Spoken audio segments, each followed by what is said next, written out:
Are Christian countries better than Muslim countries? Let's find out with Mr. Hijab and Just Pearly Things. Cue my intro.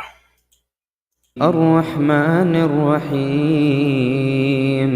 مالك يوم الدين إياك نعبد وإياك نستعين اهدنا الصراط المستقيم. Assalamu alaikum warahmatullahi wabarakatuh. Bismillahirrahmanirrahim. In the name of the most merciful, most kind, en el nombre de más misericordioso y compasivo. So they want to talk about Muslim countries versus Christian countries. Which one can they say it's better?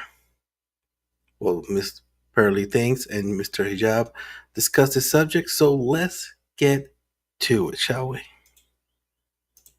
So I have a question. Do you think that the best places to live in the world is the Muslim world? No, I mean, it depends on what you're looking for. Mhm. What are you looking for? It depends on what you like. I don't know much about, like, I've been to Dubai, but I wouldn't say that can't be. I wouldn't imagine that's like what you think of when you think of the Muslim world. Because I guess when I was thinking about this through a couple of years ago, my thought again is God would make countries that where if you follow him, this is where people want to go. And it seems like that's more of Christian nations are that. Some would argue that that the West is like terrible. And I won't say terrible or anything, but arguably, what do people want? Well, they want the ability to sin 100% of the time with no repercussion and no stopping, or they want to go somewhere where all that's restricted and they follow strict theological guidelines. I mean, are Christian countries really run by Christianity? Because there's whole Christian values. Well, what's the Christian values?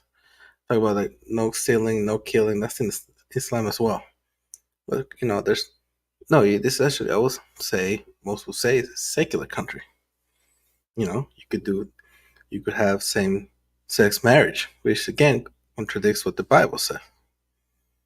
So is it really a Christian country, or it's just a secular country that borrows ideas from a certain theology? could see where they're coming from, but I think where you find the best places to be is where people are going. Look, the assumption is wrong, because the assumption is the more money you have, the more right you are. Effectively, that's what the assumption is. If you think about it. No, I wouldn't put it to money alone. Okay. Because then you could look at like GDP per capita. I think in Singapore would be high. I do think people go there, but I still wouldn't say it's like people want to go. So which ones should we look at? What material should we say? Material conditions. If the material conditions are better. I wouldn't say material conditions. Okay. I would say if I was God, this is just how I think about it. I'm not saying this is a scholar level. This is just how I think. I would think that the places that follow God and what God wants, those would be the places where people want to go. It's not necessarily. So are Western Christian countries following what God wants? They have the most people in prisons. In the U.S., something like 60 million abortions, over 100,000+ a day. What do we same-sex marriage, chopping off parts, gay pride parades? Like what? Is this? So you're saying this is Christianity? This is Christian values? Is that what you're alluding to? Necessarily about material possessions, because I don't think it's based on income alone. What is it based on then? Where people maybe have the highest quality of life, but that doesn't mean income. How do you assess that? I would say that you can find the best places to live by looking where people are immigrating to. Okay. And in my lifetime, it's always like people like it didn't, because my dad, he hired people from around, like he had an office in India. Sure. Like we kind of grew up like traveling the world. I had nannies from around the world, and people always wanted to come to America, maybe the UK. Yeah, sure. But here's what I think Dubai is a new one. So, you could argue Dubai. But look, here's what I'll say to you, Pearly. Look, the reason why people go to different countries, probably the biggest reason is because of economics. Like, people don't travel from the Muslim world or parts of the Muslim world to go to, let's say, the West, just because the West has tall buildings and cleaner streets, although that's changing now. They do so because there's more money to be made here, and they can help their tribe and their family, et cetera. And that's happening now in the reverse. So you've mentioned Dubai. If you look at the top 10 countries GDP per capita, 4 of them are Muslim, in fact. So you've got Kuwait, you've got Qatar, you've got obviously the UAE, and Brunei. So that's 4 out of 10, according to World Population Review, which is a website that tracks this kind of things, right? So a lot of Westerners are going to those places. What I'm saying is that the reason why people move anywhere, or the main reason, it seems to me, is because of economics. But the assumption is, okay, well, where the material conditions are better, that would indicate that the truth is there. But if that was true, then Jesus would be the biggest falsehood, because he lived an impoverished life. Yeah, I guess it wouldn't really be money alone. When I say quality of life, I think of like low crime. I think of like nice place to London live. here has got a very high No, crime. and that's what I think. Like when the U.S. and the U.K. have fallen like away from its Christian values, it's kind of gone to shit. Well, look, so and I think less people have wanted. I would say, well, I guess let's look at the Christian world, because the demographic heartland of Christianity now seems to at least move in the direction of Africa, sub-Saharan Africa, in fact, according to Pew Research. London and the UK is not a Christian country anymore by population. It's 40% now. It's gone below the threshold. Where you'll find most Christians in the world is sub-Saharan Africa. And the material conditions there, pound for pound, are probably less than the Muslim world. Another place, which is, you could say, another chunk of demographic heartland, we could say, for Christianity, is Latin America. And I wouldn't consider that to be a great place for people to want to emigrate or something like that, in terms of economic conditions. The reason why these countries, or it seems to me like the biggest reason why these countries, sub-Saharan Africa, Latin America, parts of the Middle East, are in a similar position economically, it seems to me, because of colonialism. That is, and so-called Christian values. See, with those majority of the Christian countries, apparently their Christian values also have to do with stealing their resources, subjugating people as well.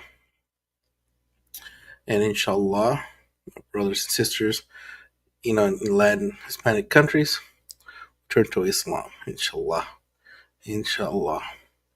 and do away from all the colonialism and the Western ideology, and embrace the true monotheism. It's the most recent thing that's happened. Okay, so obviously now they have to build their countries up. Some have. Like, if you look at Rwanda, Rwanda is a beautiful example. Go to Rwanda, it looks like one of the cleanest countries you've ever go to in your life. It's in Africa. Because they had the crisis, the genocide there, and so on. They decided to turn it all around. You've got a collection of countries in the Muslim world now that are doing very well. Remember, there's 60 Muslim majority countries, effectively, right?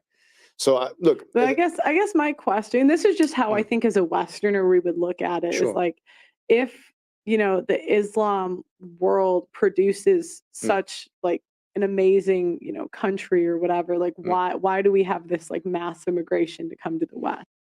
I mean, really?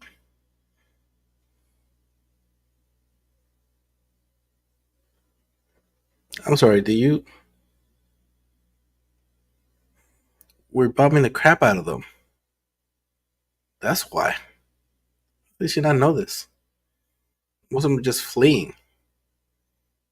Just, what? Because of economic conditions. Okay, so you think it's a money thing? Of course it is. I mean, I can tell you for a fact it is. I can tell you that 100% hands down. That's the reason why people come to these countries. Is because there's money in these countries. Okay, look, GDP and GDP per capita, employment, all these kind of things. There's money in these countries. They don't come here because they love the weather. Look outside what the weather looks like. I can tell you that for a fact. And they don't come here because they love the quote unquote ideologies of the West. In fact, they probably despise some of those ideologies. And that's part of the problem that the West has, or right-wing people have, with Muslim people or other people come to that countries. But I would say this, it's like, when we say quality of life, we have to be careful here, because there's an indicator in economics called the happy index. Okay. And it puts all these Scandinavian kind of countries. BS. Right. Yeah. Yeah. No, but if you look at what the Happy Index says itself, there are books and even their website. If you go Happy Index, I think they've changed the name of it. But if you go to their website, it says this is not a scale of who's happier and who's not. It's just so called, and they put different kinds of measures in there, including, but not limited to, the HDI, Human Development Index, life expectancy, GDP per capita, etc. So that's one thing. The other thing is that actually I came across, from a psychological perspective, I came across a study that was done in the University of Munich in 2019 by a woman called Laura Tobin, and others, non-Muslims. And they said that they used psychological assessments and questionnaires and so on. And in their estimation, the most satisfied people in life are actually Muslim people. So this is a non-Muslim, academic study. So one can use that. But the point is I still think I take issue with the premise, because the premise suggests that when someone is in a good material condition, or they're having a good life, or money is there, or let's say standard of living is there, whatever it may be, that indicates, for example, that person is in a good position or whatever. Then there are many parts, like for example, if you look at Islamic history, right? Islam has been around for 1,400 years. 95% of that time, Islam has either been one of the superpowers or the superpower of the world. And a lot of that. And how about every single type of scientific literature, mathematics, all the things that produced when it became, not just that, there wasn't like a perpetual war when they were in command now either. Not like the so-called Christian values are doing. They don't want to be in perpetual war, unlike Christian countries. That time, for example, you'll find that the European countries has been in the Dark Ages. Okay, there are some stereotypes someone can make about the European so-called time of the European Dark Ages, but if you consider from the let's say time of 700 AD until 1600, 1700, 1700, right? This time period of 1,000 years, what the West produced in that time, compare it with the last 300 years, what they produced in the last 300 years is much, much more notable than what they produced the 1,000 years that preceded that, in terms of inventions, in terms of their discoveries, etc., etc., etc. So this is not, it cannot be said to be an argument for anything. And look at Japan. Japan is a country that has got their own culture.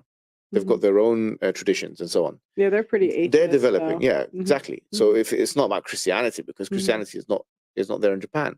So there are so many counter examples that the point doesn't. Do you feel like people are like dying to go to Japan?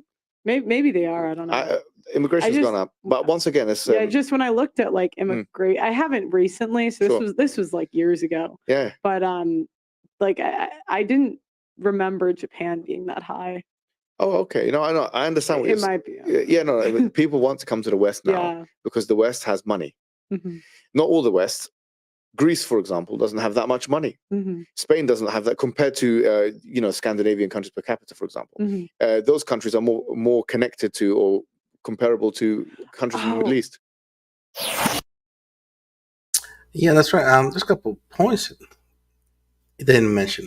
For instance, the number one atheist country in the world, they're doing extremely well. It's not meaning atheism is where God wants you to be at. And then taking effect on all the wars, all the stealing, the slaughter. And let's be face it, the West is not doing so hot at all in any way, shape, or form.